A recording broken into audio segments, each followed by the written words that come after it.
परिवर्ती बल द्वारा किया गया कार्य। ठीक है, कार्य आपको बताया गया था कल, कार्य के बारे में तो आपको कल विस्तार से बताया गया था। कार्य क्या होता है, कितने प्रकार का होता है, धनात्मक कार्य क्या है, ऋणात्मक कार्य क्या है। ठीक है, ये बताया गया था। एक टॉपिक यही बता हुआ था कार्य में, परिवर्ती बल द्वारा किया गया कार्य। ठीक है ना, परिवर्ती बल का मतलब क्या होता है कि अगर कोई वस्तु है जिस पर बल लगा हुआ है, जैसे मान लीजिए ये हमारी वस्तु हो गई और इस वस्तु पर m द्रव्यमान की ये वस्तु है, इस पर बल लगा हुआ है F। ठीक है ना, क्या बल लगा हुआ है, F बल लगा हुआ है। लेकिन ये बल F जो है वो परिवर्तनशील है। कहने का मतलब कि वस्तु आगे बढ़ रही है, लेकिन पहले बल कम लगा हुआ है, बाद में बल थोड़ा और बढ़ाया गया, फिर बल और बढ़ाया गया। कहने का मतलब बल जो है बार बार बढ़ता जा रहा है। तो आपको पता है कि कार्य का सूत्र तो आप जानते हैं। वैसे कार्य बराबर क्या होता है, बल गुणे विस्थापन। बल में विस्थापन का गुणा कर दीजिए, कार्य हो गया। लेकिन यदि बल हमारा फिक्स हो और दूरी फिक्स हो तो बल गुणे विस्थापन कर देंगे, कार्य हो जाएगा। लेकिन यहाँ पर क्या है, विस्थापन तो मान लीजिए ठीक है, वस्तु पहले इस पोजीशन में थी बिंदु ए पर, बाद में वस्तु जो है बिंदु बी पर आ गई, तो विस्थापन तो हमारा x है, हम x रख देंगे। लेकिन इसके दौरान जो है बल फिक्स नहीं है, कभी बल कम है, कभी बल ज़्यादा है, कभी बल और ज़्यादा है। मेरी बात समझ रहे हैं ना। तो ऐसी स्थिति में कार्य कैसे निकलेगा, देखो ध्यान से। जैसे ये ग्राफ हमारा है, इस ग्राफ के एक अक्ष पर ये विस्थापन है, दूसरे अक्ष पर क्या है, बल है। तो विस्थापन तो मान लो यहाँ से हो रहा है, x1 दूरी पर वस्तु मान लीजिए पहले थी जब शुरुआत हो गई यात्रा की, और x2 लेवल पर हम पहुँच गए। इस दौरान जो बल हमारा है वो F जो बल है वो फिक्स नहीं है। देखो ये जो ऊंचाई है ये बल के परिमाण को दिखा रही है। तो पहले बल कम था, फिर बल और बढ़ा, फिर बल और बढ़ा, फिर बल और बढ़ा, तो बल और बढ़ गया। कहने का मतलब बल की मात्रा जो है बढ़ती जा रही है।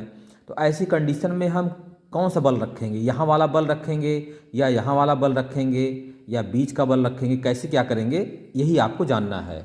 तो अगर परिवर्तनशील कोई बल लगा हुआ है तो उस अवस्था में कार्य कितना होगा। ठीक है ना, तो क्या करेंगे देखिए इसका सिंपल सा रूल है कि यहाँ से हम जो हमारे पास ये पूरी एरिया है, समझ रहे हैं, ये पूरी एरिया हमारे पास है। इस पूरी एरिया को हम छोटी छोटी स्ट्रिप में, यानी छोटी छोटी जो है वो पतली पतली स्ट्रिप को हम क्या कहें हिंदी में, पट्टियों में, है ना, छोटी पट्टियों में बांट लेंगे। इस पट्टी की चौड़ाई बहुत कम रहेगी, इसकी ऊंचाई मान लो हो गई f। इस पट्टी की चौड़ाई बहुत कम, इतनी कम है कि ये देखो अगर कोई बिंदु यहाँ लेंगे और यहाँ लेंगे तो इन दोनों में डिफरेंस आपको नज़र आएगा। लेकिन ये दोनों दोनों जो बिंदु हैं ये इतने पास पास हैं, ये देखो एक पॉइंट ये है, एक पॉइंट ये, दोनों बिंदु इतने पास हैं ये कि आप इसको मान सकते हैं कि ये क्षैतिज है। वास्तव में क्षैतिज तो हो नहीं सकते क्योंकि ग्राफ जो है वो ग्रेजुअली ऊपर तरफ बढ़ रहा है ये। लेकिन ये अगर ये आप बहुत कम दूरी है तो आप इसको क्षैतिज मान सकते हैं, जो कि जब ये क्षैतिज हो जाएगा तो इस अवस्था में ये हमारा क्या बन जाएगा, आयत बन जाएगा। और आयत का क्षेत्रफल हम जानते ही हैं, लंबाई गुणे चौड़ाई होती है। तो इसकी जो लंबाई है वो f हो जाएगी, इसकी चौड़ाई बहुत छोटी सी चौड़ाई है dx, क्या है dx। ठीक है, अब अगर हम बल गुणे विस्थापन यानी f इंटू डी एक्स, अगर f इंटू डी एक्स हम कर देंगे तो इस पट्टी का क्षेत्रफल आ जाएगा।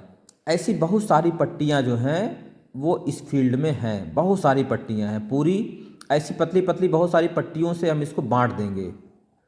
ठीक है ना, और फिर क्या करेंगे, उसका कर देंगे इंटीग्रेशन कर देंगे from x1 to x2, x1 से x2 के बीच में इस f इंटू डी एक्स का इंटीग्रेशन कर देंगे हम, जो आएगा वही हमारा वर्क डन हो जाएगा। क्या हो जाएगा, वर्क डन हो जाएगा। तो कार्य अगर निकालना हो तो बल का व्यंजक दिया रहेगा, क्योंकि बल परिवर्तनशील है, जो परिवर्तनशील रहेगा उसका व्यंजक दिया रहेगा। उसका व्यंजक यहाँ रख देंगे हम, उसको f ऑफ x से लिखेंगे। f ऑफ x का मतलब x के रूप में लिखा हुआ है। ठीक है, मान बल का रहे, इसे कोई आपको दिया रहेगा कि एक बल हमारा, ठीक है, दूरी के सापेक्ष परिवर्तनशील है। ठीक है, जैसे मान लो कोई बल हमारा है F इक्वल टू क्या है 5 minus 3x plus 2x square, ये बल हमारा है। तो ये दूरी अगर x की वैल्यू 1 रखेंगे, x की वैल्यू 2 रखेंगे, 3 रखेंगे तो बल हमारा बदलेगा। तो दूरी के साथ साथ बल परिवर्तनशील है, तो यही बल हम रखेंगे। इसी को हम f ऑफ x लिखे हुए हैं, मतलब बल का मान x के टर्म में है। ठीक है, F of x D x हो गया। अब इसको हम करेंगे इसका इंटीग्रेशन, और from limit x1 to x2 ये लिमिट लगा देंगे। तो इसको सॉल्व करने पर जो हमारी वैल्यू आएगी उसके द्वारा हम क्या करेंगे, परिवर्ती बल द्वारा किया गया कार्य ज्ञात कर सकते हैं। समझ गए बात को। तो ये कार्य में बचा हुआ था। अब चलिए अब आते हैं हम सामर्थ्य पे। सामर्थ्य, ठीक है, या पावर। सामर्थ्य क्या होता है? देखिए, किसी कर्ता या कारक, कोई भी कार्य करने वाली वस्तु हो या कार्य करने वाला व्यक्ति हो, उसके द्वारा कार्य करने की जो समय दर है, समय दर समझ रहे हो ना, मतलब टाइम के सापेक्ष वो कैसे काम करता है, तो कार्य करने की समय दर, उसको हम बोलते हैं शक्ति या सामर्थ्य। जैसे मान लीजिए कोई आदमी यहाँ पर है ए बिंदु पर, ठीक है ना, वो मान लीजिए यहाँ से यहाँ पहुँच जाता है, दूरी वो बराबर तय कर रहा है, x मीटर दूरी तय करके मान लो यहाँ पहुँच गया, ए बिंदु पर था और पहुँच गया है वो बी बिंदु पर पहुँच गया, ठीक है। उसको टाइम लगा मान लो 5 सेकंड का। क्या टाइम लगा? 5 सेकंड का। दूसरा आदमी है यहीं से शुरू हुआ और यहीं पहुँचा बिंदु बी पर ही, ठीक है ना। मान लो पहले वाला आदमी जो है वो कम बोझ लेकर चल रहा था, दूसरा वाला ज़्यादा बोझ लेकर चल रहा था, लेकिन पहुंचा यहीं पे x मीटर दूर। समय क्या लगा इसको? वही समय लगा मान लो 10 सेकंड का, ठीक है ना। तो पहला वाला आदमी जो है यहाँ से यहाँ पहुँचा कोई सामान ले करके, ठीक है ना, धकेलते हुए पहुँचा मान लीजिए किसी, क्योंकि सामान लेकर चलेगा तो कार्य जीरो हो जाएगा। अगर धकेलते हुए यहाँ तक पहुँचा हुआ है तो x मीटर दूर चला हुआ है, बल लगाया मान लो F, तो इसके द्वारा किया गया कार्य हो जाएगा F इंटू एक्स। दूसरा आदमी है वो भी यहीं से यहाँ पहुँचा हुआ है, उसके द्वारा भी बल F लगाया गया, तो F इंटू एक्स हो जाएगा कार्य, उसके द्वारा भी उतना ही कार्य किया गया। तो पहला वाला जो व्यक्ति है उसके द्वारा किया गया कार्य और दूसरा वाला जो व्यक्ति है दूसरे द्वारा किया गया कार्य, दोनों के द्वारा किए गए कार्य जो है वो बराबर हो गए। दोनों के द्वारा किए गए कार्य बराबर हो गए। लेकिन पहला वाला आदमी जो है वो 5 सेकंड में वही काम कर दे रहा है और दूसरा आदमी 10 सेकंड में काम कर रहा है, तो हम कह सकते हैं कि जो आदमी 5 सेकंड में काम कर रहा है उसके काम करने की क्षमता ज़्यादा है। अगर उतने ही कार्य को ये जल्दी कर दे रहा है, उतने ही कार्य को ये लेट कर दे रहा है, ठीक है ना। जैसे आप अपने घर से मान लीजिए आते हैं 100 मीटर दूर मान लीजिए आपको आना है, ठीक है ना, 100 मीटर दूर आपको आना है और आप अपने घर से आ रहे हैं। कोई आदमी 10 ईंटों को लेकर आ रहा है, कोई आदमी 20 ईंट को लेकर आ रहा है। मान लीजिए ईंट आप ढो रहे हैं, तो जो आदमी ज़्यादा ईंटों को ले आएगा वो भी उतना ही कार्य करेगा, जो आदमी कम ईंटों को लाएगा वो भी उतना ही कार्य करेगा। लेकिन जो जल्दी काम कर देगा, ठीक है ना, उसके द्वारा किया गया जो उसके द्वारा उसकी जो दक्षता है वो ज़्यादा कही जाएगी। तो कहने का मतलब ये हुआ कि जो सामर्थ्य होती है उसमें समय का इम्पोर्टेंस होता है कि आप उस कार्य को कितनी जल्दी पूरा कर दे रहे हैं, ठीक है ना। तो किसी कर्ता या कारक के कार्य करने की जो समय दर होती है उसको हम बोलते हैं शक्ति या सामर्थ्य। तो कोई आदमी अगर डेल्टा टी टाइम में, है ना, सूक्ष्म टाइम डेल्टा टी है, इस सूक्ष्म टाइम डेल्टा टी में वो डेल्टा डब्लू कार्य कर दे रहा है। तो डेल्टा टी टाइम में डेल्टा डब्लू कार्य कर दे रहा है, तो एकांक समय में किया गया कार्य क्या हो जाएगा? डेल्टा डब्लू बटे डेल्टा टी। इसी को हम बोलते हैं शक्ति या सामर्थ्य बोलते हैं। P इक्वल टू क्या हो गया? डब्लू अपान डेल्टा टी। अगर यहाँ पर डेल्टा टी अति सूक्ष्म है तो हम क्या करेंगे? Limit delta t tends to 0, delta डब्लू बटे डेल्टा टी, इसको हम लिखते हैं डी डब्लू अपान डी टी, और इसी को शक्ति या सामर्थ्य कहा जाता है। P बराबर डी डब्लू अपान डी टी। किसी कर्ता या कारक के कार्य करने की समय दर को शक्ति या सामर्थ्य कहते हैं। क्लियर बात हो गई? तो P बराबर हो गया डी डब्लू अपान डी टी। एक फार्मूला तो इसका ये हो गया। अब यहाँ पर हम चाहें तो जो W हमारा है, देख रहे हैं W है, इसका यानी कार्य है। कार्य का मतलब क्या होता है? बल गुणे विस्थापन, F इंटू एस। वैसे इसको अगर आप चाहें तो वेक्टर रूप में इसको F डॉट एस लिखा जाता है। क्या लिखते हैं? F dot S divide by T T. समझ रहे हो ना? कार्य का फार्मूला देखो, कल बताया था हमने, W बराबर क्या होता है? F S cos theta. और वेक्टर पढ़ चुके होंगे आप, वेक्टर A डॉट B अगर है तो उसको लिखा जाता है AB कॉस थीटा, लिखते हैं ना। Vector a dot vector b बराबर क्या होता है, ए बी कॉस थीटा। तो अगर यहाँ पर एफ एस कॉस थीटा है तो हम कह सकते हैं डब्ल्यू बराबर क्या हो जाएगा, vector f dot vector S. ठीक है ना। तो कार्य का फार्मूला चाहे एफ एस कॉस थीटा लिखिए चाहे vector f dot vector x लिखिए, दोनों एक ही चीज़। तो यहाँ पर vector f dot vector S हम यहाँ लिख सकते हैं। यहाँ पर क्या करेंगे, वेक्टर एफ को बाहर निकाल लीजिए, ये हो जाएगा D S upon D T, और D S upon D T क्या है, ये जानी गए होगे। पी बराबर हो जाएगा वेक्टर एफ डॉट, ये वेग है, क्या हो गया, वेग। तो पी बराबर हो जाएगा vector f dot vector v. ठीक है, शक्ति या सामर्थ्य बराबर बल गुणे वेग। तो P इज इक्वल टू हो गया एफ इंटू वी, या P इज इक्वल टू हो गया डी डब्ल्यू अपान डी टी, दोनों में से कोई भी आप सूत्र नोट कर सकते हैं। ठीक है। शक्ति या सामर्थ्य का जो मात्रक होता है वो देखो, एक मात्रक जो छोटा मात्रक है वो तो होता है वाट। क्या मात्रक होता है, वाट। एक मात्रक होता है वाट। ठीक है। इसका जो है बड़ा मात्रक आप लेंगे तो होता है किलोवाट। क्या होता है, किलोवाट। एक किलोवाट में कितने वाट होते हैं, 1000 वाट होते हैं। ठीक है, एक किलोवाट में 1000 वाट होते हैं। तो इसका छोटा मात्रक है वाट। और वाट किसको कहते हैं, ठीक है ना।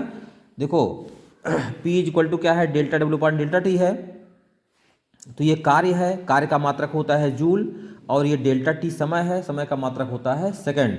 तो जूल प्रति सेकंड है ना, ये जूल है और ये सेकंड है, तो जूल प्रति सेकंड को ही वाट बोलते हैं। क्या बोलते हैं, जूल प्रति सेकंड को वाट बोलते हैं। तो अब ये पूछा जाए कि एक वाट कितनी शक्ति होती है, तो हम कह सकते हैं कि अगर कोई कर्ता या कारक है और वो 1 सेकंड टाइम में, है ना, 1 जूल कार्य कर दे, अगर कोई कर्ता या कारक 1 सेकंड के टाइम में 1 जूल कार्य कर दे, तो हम कहते हैं कि उसकी जो शक्ति है वो कितनी है, 1 वाट शक्ति है।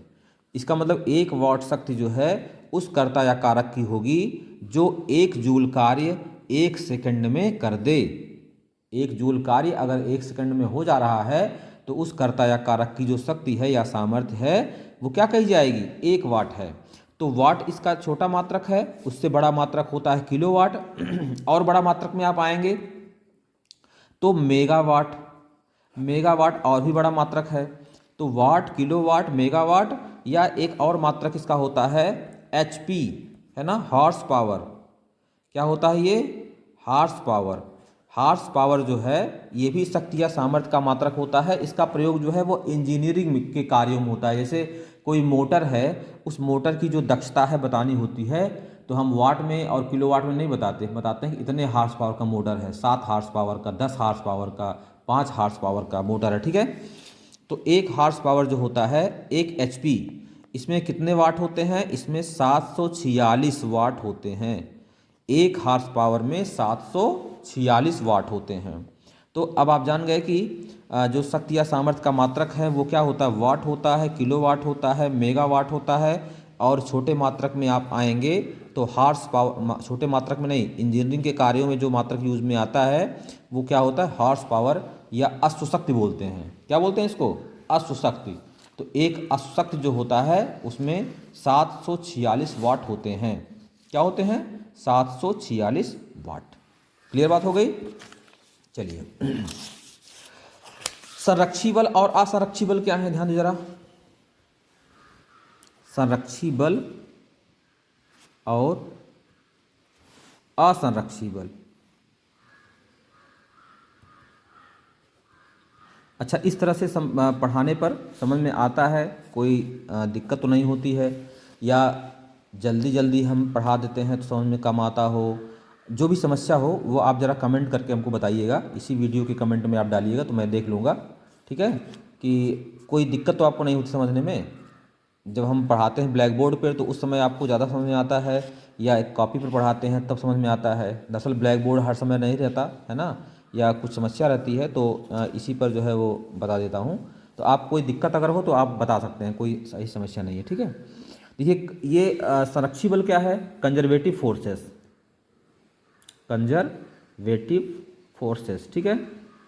यह संरक्षी बल क्या है, देखिए ऐसा बल जो है, ठीक है, जिस बल के विरुद्ध किया गया जो कार्य होता है वह केवल वस्तु की प्रारंभिक और अंतिम स्थिति पर निर्भर करे। मेरी बात समझ रहे हैं ना?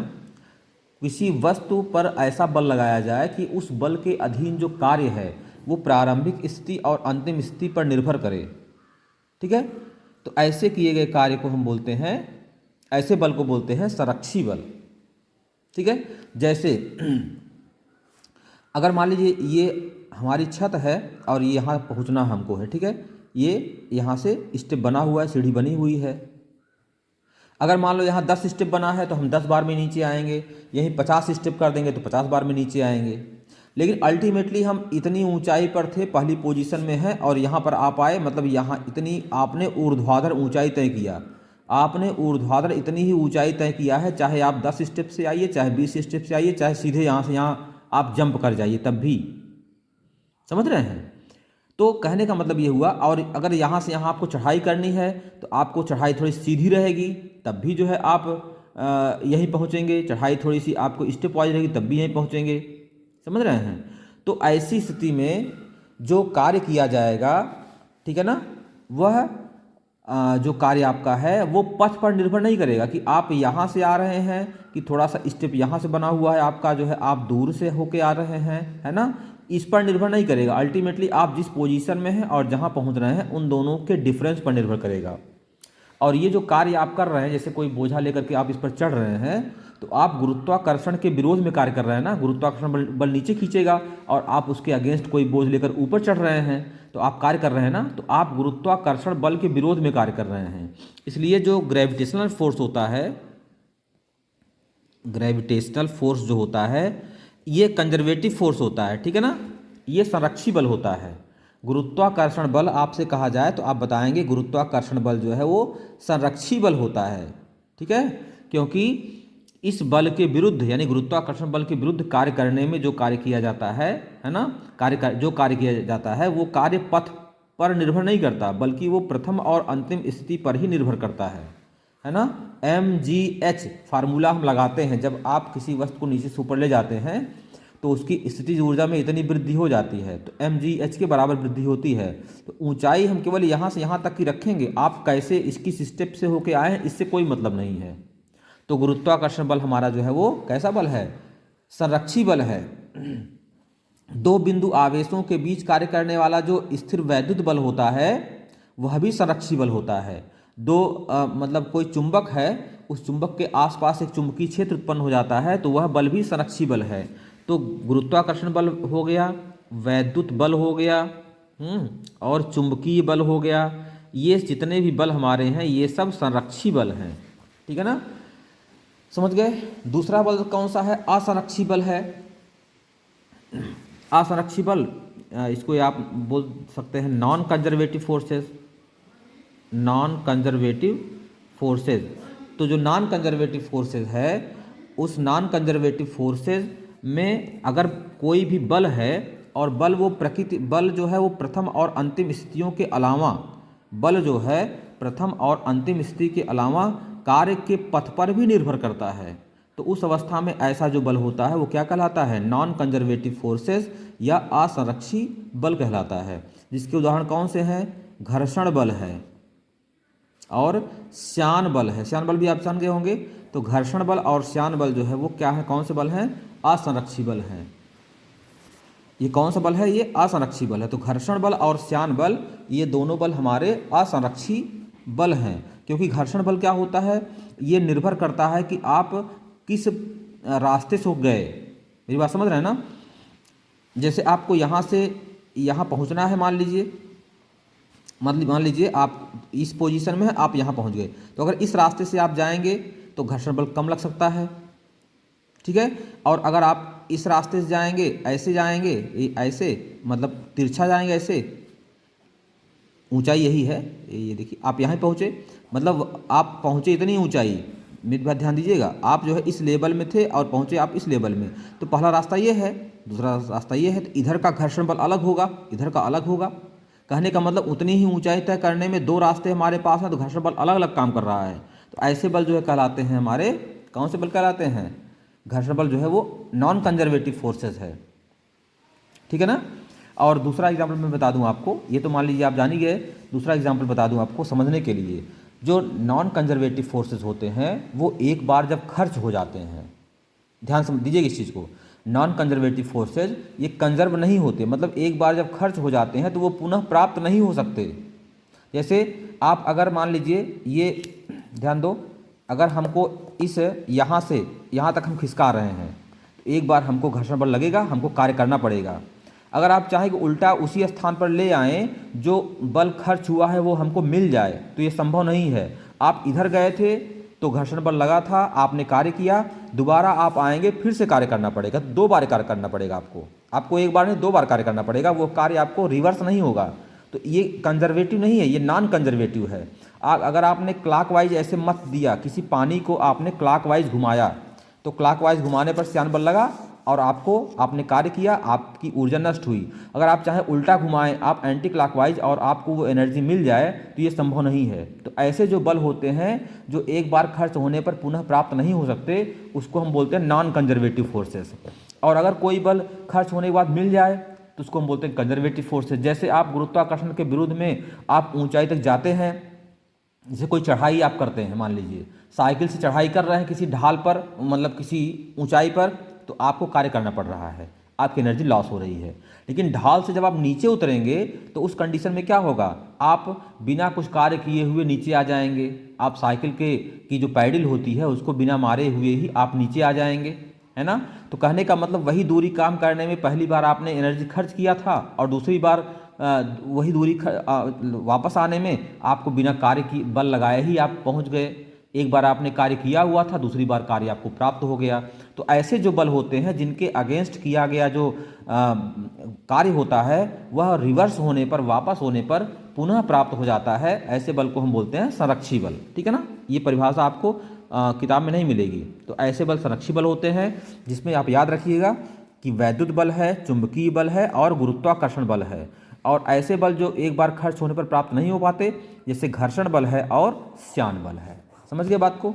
अब आपको आगे हम क्या बताएंगे, ऊर्जा, ठीक है, एनर्जी के बारे में अगले वीडियो में बताएंगे। ज़्यादा लंबा वीडियो हो जाएगा तो फिर दिक्कत होगी जाने में, तो एनर्जी के बारे में हम अगले वीडियो में आपको समझाएंगे।